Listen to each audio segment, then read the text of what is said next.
and sad look and say, all right, come on, you want to go for a ride? He'll take us for a ride. Just from one end of the village, from one end to the other, take 5 minutes. So, and then, but after, in 1946, our family bought the first truck that came to the village. And then we had a car in 48, I believe, right after the war. Because even before the war, we always had horses and donkeys and mules. But during the war, World War II, our father, your grandfather, or your great-grandfather, told us that you'll have to sell the mules and the donkeys and the horses because I wished we had a car, because if the car sits, it doesn't eat. But the mules and the horses eats, and then we have to save the oats and everything for us. And we did. We sold them all, and we didn't have any more, nothing to ride on, because we used to ride on the horse. I rode on the horse, and I fell off the horse one time. You see, I got this cut on my lip that I fell off the horse, and the horse kicked me, and I fell off. So, but we had horses, mules, donkeys, but till after 46, then we started having cars. Okay. What kind of food did you have? Lebanese food. All kinds of, we had gardens, all kinds, and then actually our Lebanese people eat a lot of cracked wheat and rice and olives and olive oil, and we grow all kinds of vegetables. There's not a vegetable in the world that you can't grow in Lebanon. And we have a lot of fruits, pomegranates, figs, grapes, and apricots, quince. We got plenty of them. I planted them. Because like our grandfather told our father to plant some trees because he planted for him, and we planted for our children. Like I planted a bunch of trees. Now I'm here, but of course I planted them for my children. In case we go back, your father went back and saw the trees I planted for my children before I came, when I was growing up. Okay. What kind of clothes did you wear? Mostly, see, the grandparents, some of them still wore Arab-styled clothes or Turkish-styled clothes, but our generation was, they call it Frenji, which is French style, or European style. We had shorts and long pants and shirts and so forth. Okay. What chores did you have, or daily jobs? Well, like we had animals we had to keep. And then I was a little lucky. I made a deal with my younger brother, your Uncle Boutros, or your great uncle, your father's uncle, that he would feed the animals, and I would do some housework. Even though I hated housework with my sisters, I had 2 sisters who did housework, and there wasn't very much to do except fill the jugs with water. We had to go to a well or go to the spring and bring. We didn't have any running water. We had to bring water to the restroom and all of that. We had to sweep around the house, inside and out. But then helped also. We had an olive crushing plant, and we had a grape crushing place where we made wine, and we made raisins, and we dried figs. We did all kinds of that stuff. That was all our job to do. Okay. Okay, what kind of traveling have you done? Well, when I was little, I used to go with my father all the time to a lot of services. You know, my father, your great-grandfather, was a priest. And he had become a priest after I was born. And that in Eastern Catholic rites, the married man can study and become a priest, like I can if I wanted to. Your father can become a priest in the Eastern rite. But if a priest is a priest before he got married, then he can't become a priest. He can't get married. So, but I used to go with my father. My father even was a contractor, was a carpenter contractor, building contractor. He went to a lot of places to give estimates and all that, get contracts to my older brothers took over, and they worked after he retired.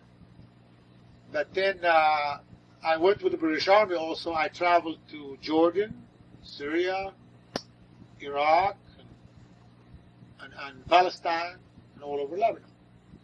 And after I got out of the British Army, then I went in contracting business with my brothers, and we had a truck, and I kept going also to all these surrounding countries. and we did business with all those surrounding countries.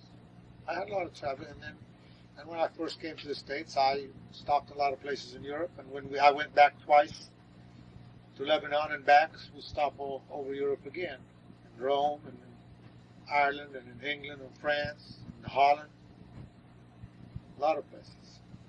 Okay, what was dating like when you were in your teen years? No such thing as dating. You visit in people's houses.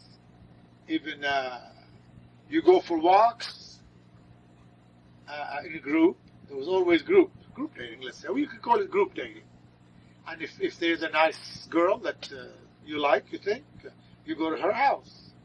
And you visit with her and her parents. And sometimes you could be left alone, and sometimes you're chaperoned all the time. So, that's the custom.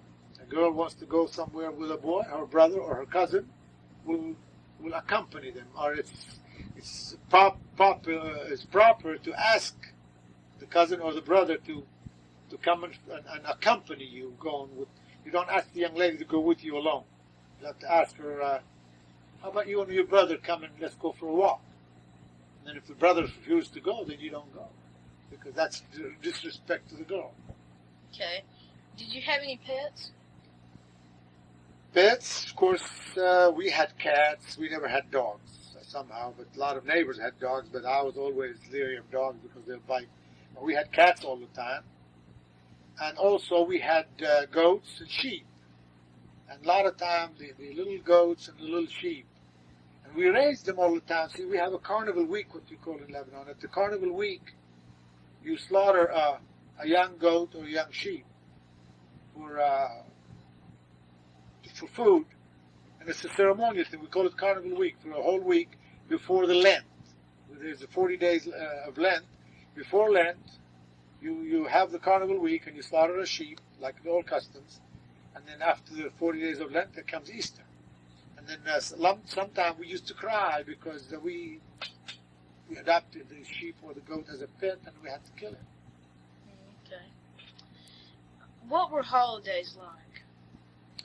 Well, we looked forward to holidays a lot, especially with the one holy day of the patron saint of the village was St. Michael.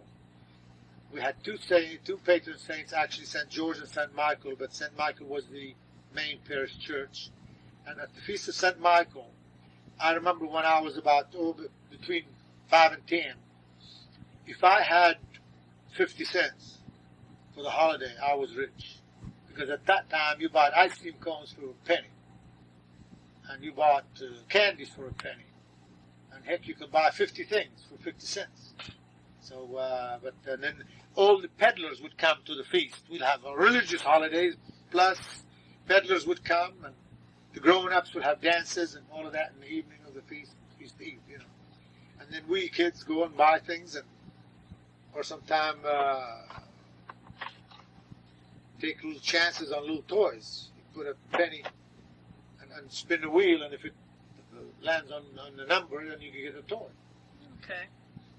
What about Christmas or New Year's? Okay, Christmas was a strictly religious holiday. We had religious services strictly. We have a novena, Christmas novena. 9 days before Christmas, we start having services every night with benediction of the Holy Blessed Sacrament.